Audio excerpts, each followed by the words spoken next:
ختم الرسل مولائے کل جس نے وہ دانائے سبل ختم الرسل مولائے کل جس نے غبار راہ کو بخشا فروغ وادی سینا نگاہ عشق و مستی میں وہی اول وہی آخر نگاہ عشق و مستی میں وہی اول وہی آخر وہی قرآن وہی فرقان وہی یاسین وہی طٰہٰ۔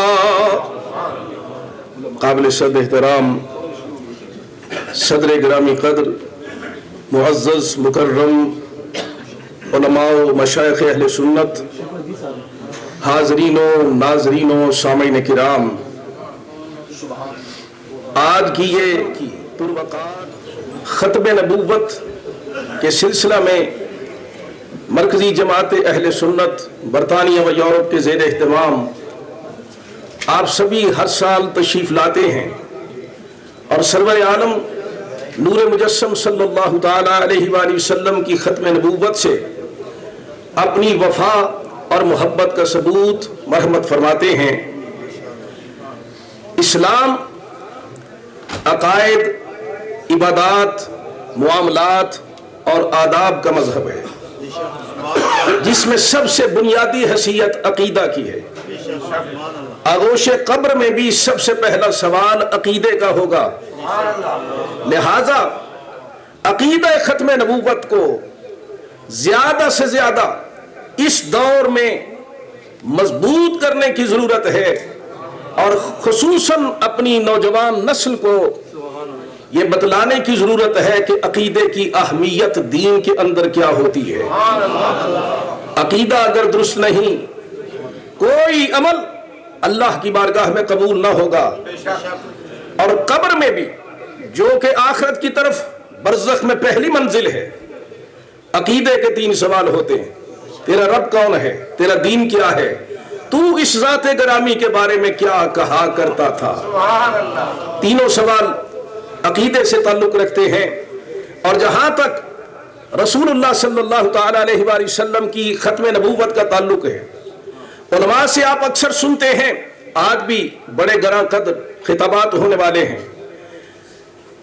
کہ سرکار دو جہاں صلی اللہ تعالی وسلم کے آخری نبی ہونے پر 1400 سال سے امت مسلمہ کا اجماع ہے، اس میں کسی کو کوئی تشکیک نہیں، کسی کو کوئی شک نہیں، اس میں کوئی دو رائے نہیں، اور قرآن حکیم کی بیشتر آیات مبارکہ اس پر دلیل ہے کہ اللہ تبارک و تعالیٰ نے حضور اکرم صلی اللہ تعالیٰ علیہ وآلہ وسلم کو آخری نبی بنا کے بھیجا ہے۔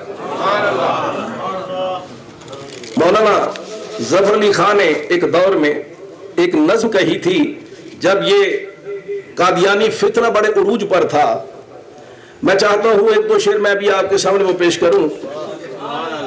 کہتا ہے، اگر منہ زور ہے باطل کا گھوڑا، اگر منہ زور ہے، آج وہ بھی کر رہے ہیں نا، وہ بھی اپنے دجل و فریب کو پھیلانے کے لیے اور لوگوں کے عقائد کو خراب کرنے کے لیے وہ بھی اپنی کانفرنس کر رہے ہیں۔ انہی کے مقابل پہ ہم نے بھی، حق والوں نے بھی کانفرنس کا انعقاد کیا ہے۔ اگر منہ زور ہے باطل کا گھوڑا تو میرے پاس بھی ہے حق کا کوڑا، تو میرے پاس بھی ہے حق کا کوڑا۔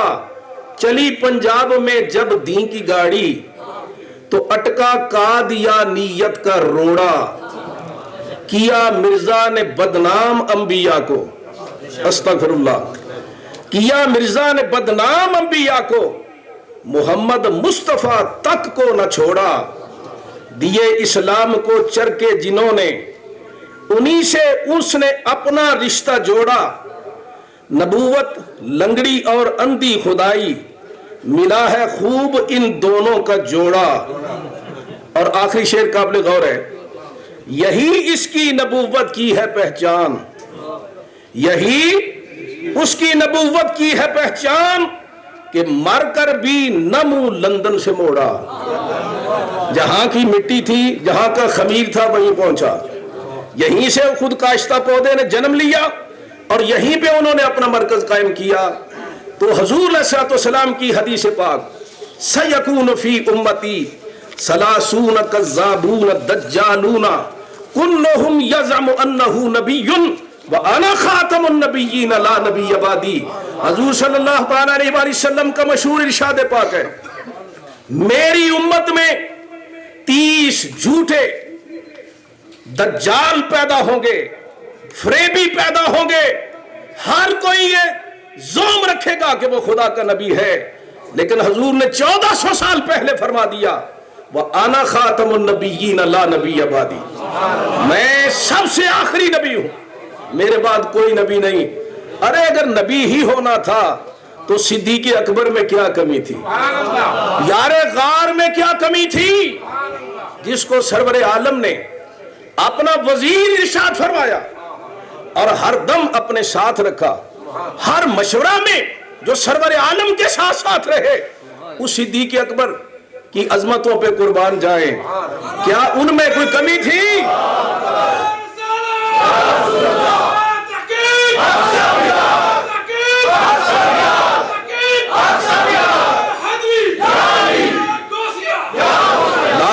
وہ تھا سید ابرار کا ساتھی, اللہ کی قسم صلح کا پیکار کا ساتھی. جا دیکھ لے عظمت صدیق کے منکر, روزے میں بھی اب ساتھ ہے وہ غار کا ساتھی. ان میں کمی تھی کہ وہ نبی نہیں بن سکتے تھے.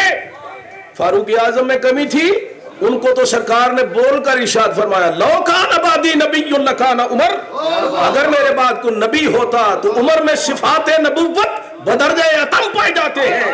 یہ نبی ہوتا, وہ نبی نہ ہو سکے. مولا کائنات کے بارے میں بھی ارشاد فرمایا تھا, انت منی بمنزلت ہارون من موسیٰ الا انہ لا نبی بعدی. اے علی, تیری میرے ساتھ وہی نسبت جو موسیٰ علیہ السلام کے ساتھ ہارون علیہ السلام کی تھی. ایک ہی فرق ہے کہ میرے بعد نبی کوئی نہیں. اگر اتنے عظیم اکابر اور مصطفیٰ کے اتنے پیارے یار اگر وہ نبی نہیں بن سکے تو آج کا فاسق و فاجر ناہنجار کیسے نبی بن گیا؟ اس لیے سرور عالم صلی اللہ علیہ وسلم کی ذات اقدس اور آپ کی ختم نبوت کے بارے میں ہم اس عقیدے کو دہراتے ہیں تاکہ ان کے دجل و فریب کو بے نقاب کیا جائے اور اپنے نوجوان نسل کو بالخصوص ان کے شر سے محفوظ رکھا جائے, اور اپنے عہد کو نئے سرے سے اس کی تجدید کی جائے کہ کچھ بھی کر لے یہ انگریزی ذریت مگر اہل اسلام کملی والے کی نبوت اور ختم نبوت کے وفادار ہیں.